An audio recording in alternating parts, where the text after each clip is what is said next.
माझ्या लाडक्या बाळा, आई आज तुला एक अतिशय पवित्र कथा सांगणार आहे. प्रभू श्रीरामांच्या जन्माची कथा.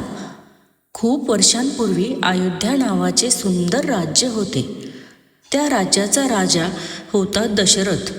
तो धर्माने राज्य करणारा, प्रजेला आपल्या मुलांसारखे जपणारा राजा होता.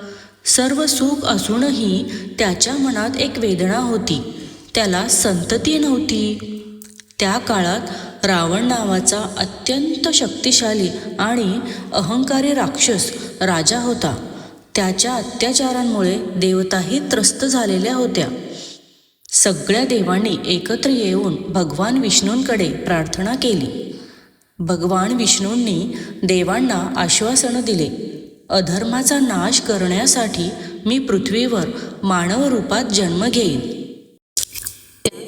दशरथांनी एक पवित्र यज्ञ केले आणि अग्नीमधून एक दिव्य पुरुष प्रकट झाला.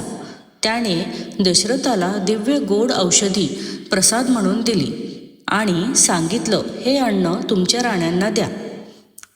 राजा दशरथाने तो दिव्य प्रसाद आपल्या तिन्ही राण्यांना दिला.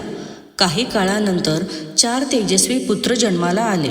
कौशल्याच्या पोटी राम, कैकेयीच्या पोटी भरत आणि सुमित्रेच्या पोटी लक्ष्मण आणि शत्रुघ्न. राम हे भगवान विष्णूंचे अवतार होते. ते धर्म, सत्य, करुणा आणि मर्यादाचं प्रतीक होतं.